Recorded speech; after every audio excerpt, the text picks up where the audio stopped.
개인회생 사건 기록을 들여다보면 가끔 이런 의문이 생깁니다.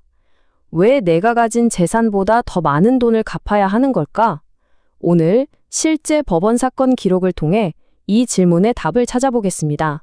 자, 이게 오늘 우리가 풀어야 할 핵심 질문입니다.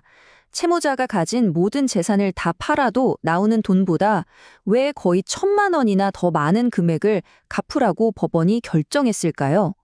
언뜻 보기에는 굉장히 불공평해 보이죠. 우선 사실관계부터 명확히 짚고 넘어가죠. 이 사건 채무자의 총 재산 가치, 법률 용어로는 청산가치라고 하는데요. 이게 정확히 3,532만 8,678원입니다. 상식적으로 생각하면 이 금액이 갚아야 할 돈의 기준이 되어야겠죠.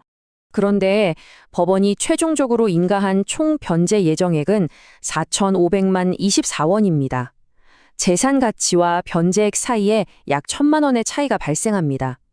지금부터 이 차이가 어디서 왔는지 그 구조를 차분히 분석해 보겠습니다. 그럼 이 역설적인 상황의 배경이 된 사건 파일 3056번 사건의 개요부터 살펴보겠습니다. 사건 진행 경과입니다. 2025년 5월에 신청서가 접수됐고 몇 차례 서류 보완을 거쳐 약 6개월 뒤인 11월에 개시 결정이 내려졌습니다. 그리고 최종 변제 계획은 다음해 1월에 확정됐죠. 모든 절차는 법원의 감독하에 체계적으로 진행된 것으로 보입니다. 채무자의 재무 상태를 요약한 내용입니다. 월 소득은 170만 원이었고 총 채무는 약 8,470만 원에 달했습니다. 주요 재산으로는 차량과 예금이 있었는데 이걸 합친 가치가 바로 앞서 화면했던 약 3,532만 원입니다. 그렇다면 이 재산 가치와 변제액의 차이는 도대체 어디서 비롯된 걸까요? 그 해답은 라이프니치 계산법이라는 핵심 원칙 속에 있습니다.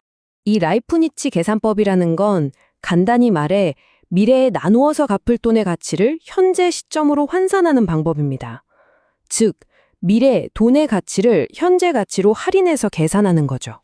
왜 이런 계산이 필요하냐면 돈에는 시간 가치라는 게 있기 때문입니다. 생각해 보세요. 지금 당장 3,530만 원을 받는 것과 이 돈을 5년에 걸쳐 나눠 받는 것 중 어느 쪽이 더 가치가 높을까요? 당연히 지금 받는 돈이죠. 미래의 돈은 이자나 물가 상승률 같은 요인 때문에 현재보다 가치가 떨어지기 마련입니다.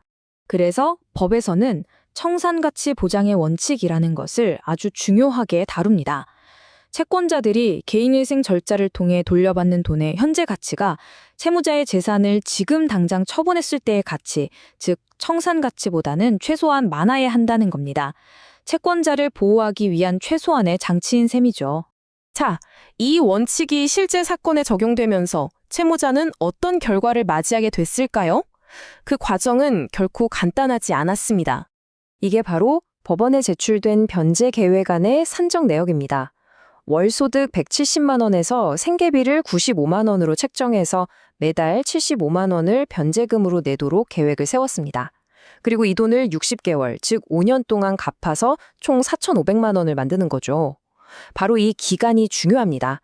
변제 기간이 길어질수록 미래가치 할인이 더 많이 적용되기 때문에 현재 가치 기준을 맞추려면 총 변제액의 명목상 금액이 더 커져야만 합니다. 만약 이 채무자가 월 변제금을 더 높여서 36개월 같은 짧은 기간 안을 변제를 마칠 수 있었다면 총 변제액은 4천만 원 초반으로 줄었을 수도 있습니다. 월 부담은 커지지만 총액은 줄어드는 구조죠.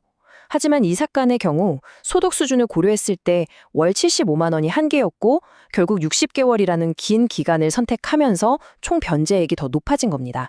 월 75만 원의 변제금을 만들기 위해 채무자가 감수한 희생을 이 그래프가 보여줍니다.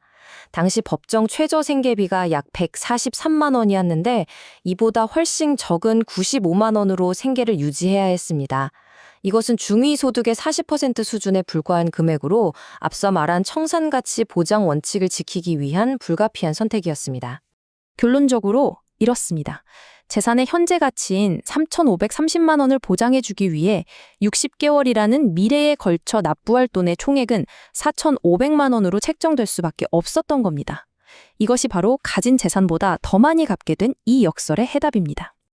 그렇다면 이 복잡한 사건을 통해 우리가 얻어야 할 시사점은 무엇일까요? 이 사건이 주는 교훈을 몇 가지로 정리해 볼 수 있겠습니다. 첫째, 개인회생에서 변제의 기준은 단순히 재산 총액이 아니라 그 현재 가치라는 점. 둘째, 변제 기간이 길어질수록 갚아야 할 돈의 명목상 총액은 더 높아질 수 있다는 점입니다. 셋째, 이 원칙을 지키기 위해 때로는 법정 기준보다 낮은 생계비를 감수해야 하는 현실적인 어려움이 있다는 것이죠.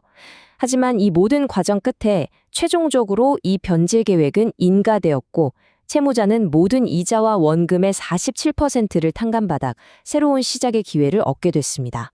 마지막으로 생각해 볼 질문을 던지며 마무리하겠습니다. 이 사건은 우리에게 묻고 있습니다. 특히 상당한 재산을 보유한 채무자에게 채무구제와 채권자 권리 보호 사이에서 균형을 잡아야 하는 회생이라는 제도는 진정 무엇을 요구하는 것일까요?